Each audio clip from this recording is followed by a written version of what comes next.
okay? And then right at the end when I say, okay, we only have 5 minutes left, everyone's gonna raise their hand, all right? So this time, let's do it differently. Raise your hand early and we'll find you, okay? We're gonna have a couple of mics that run around the room. Okay, so without any further ado, let me hand the mic over to Mr. Bob Collymore, the CEO of Safaricom, and let's all give him a warm iHub welcome. Thank you. Thank you so much. Hello, Rachel. Good to see you. I have to confess that I have to confess that I was brought here under slightly false pretenses because this whole fireside chat thing, he just told me what it was about when I got here. I have wanted to come to the iHub for some time. I keep moving around so the guys behind the pillar can see me. I've wanted to come for some time, but frankly, it has scared the living daylights out of me. I met Jessica a little while ago, and it reinforced all the stuff that I'd heard, which is that this place was bristling with, and I'm not flattering you for the sake of flattering you. I'm flattering you because I'm hoping that you're not going to ask me any difficult questions.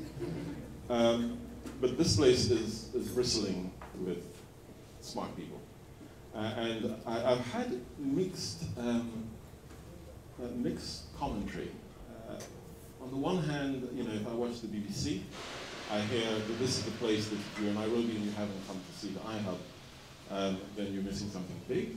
But I've also heard people say, you know, actually someone said to me, I think it was early this week, it'd be interesting to see what you think, because I think it's a bit oversold.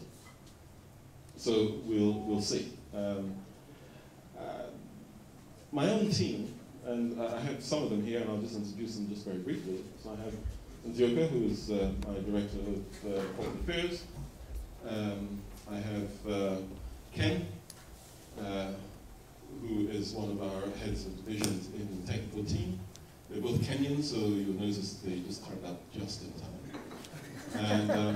And I have the new Frenchman. I think somebody asked me this question, why did you think you have to hire a Frenchman? So I have Thibault. He is rapidly acquiring the nickname of T-Bone, because it is French and it's very hard for us to pronounce. And so my PA said, just remember T-Bone steak. And as it happened, we were both up country yesterday with the Vice President, who also called him T-Bone. So I guess from now, he will be known as T-Bone.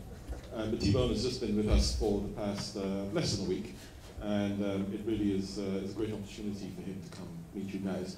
So, you know, Eric said that I'm going to spend half an hour talking about what's got me to where I am. I hate to disappoint you, but I'm not going to spend half an hour talking about that, because it doesn't take half an hour to talk about where someone as young as me have got to where I have. I haven't really got that. All this is my birthday tomorrow.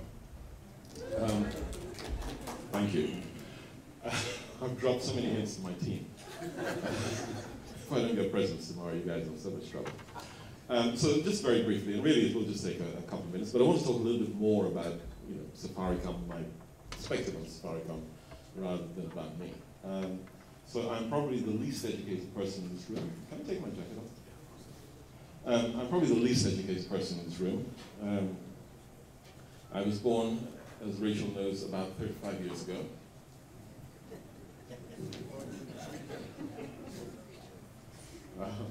I was born in Guyana about 54 years ago. And I left there when I was 16. I then went to the UK to join my mother, and finished my secondary education there. Couldn't afford it, this is the soft story bit. It's the excuse of being stupid, actually. My parents couldn't afford to send me to university, so I didn't. So I joined, I did a few things, like I painted pictures and stuff like that. And then eventually entered the telecommunications market. Fortunately, in those days, it wasn't as complex as it is now. So we didn't have to be as bright as you guys to do stuff. So I blagged my way around for a while. then joined the mobile phone company, which is now O2, in about 19, I can't remember how long ago it was. But from there I then moved on to retail, spent a few years in retail, still in the telecommunications sector, and then joined Vodafone in 1998. I was privileged to have been sent, I said been sent because I didn't volunteer. My boss said to me, look, we've just taken control of this company called JPhone, which then became Vodafone, just taking majority control, and these guys have just got a 3G license, and you know what the Japanese are like, they're going to go and develop their own 3G, and we'd rather like it if they develop the same 3G as everybody else. And so we want to put a team there, we want someone to be in charge of that team, and we want you to do it. And I said, that's great, how much time do you see me spending in Japan? And he said, I see you living in Japan. And I said, no, thanks. Really appreciate the thought, but I don't like Japan. It's actually fairly complicated, for those of you who live there, it's a fairly complicated place to live if you don't, if you're not Japanese. Anyway, I went home and I told my wife, and I said to her, I must talk to you. I was feeling a little unwell that night. I said, I must talk to you because I want to, she says, what about it? I said, I'm going to Japan. She says, why are you talking to me about your business trips? I said, no, it's not a business trip. I'm going to live in Japan. But look, I'm really feeling, I've got a high temperature, I'm going to go to bed. I'll talk to you later. And I left my wife with this thought. And the next morning, she says, okay, fine.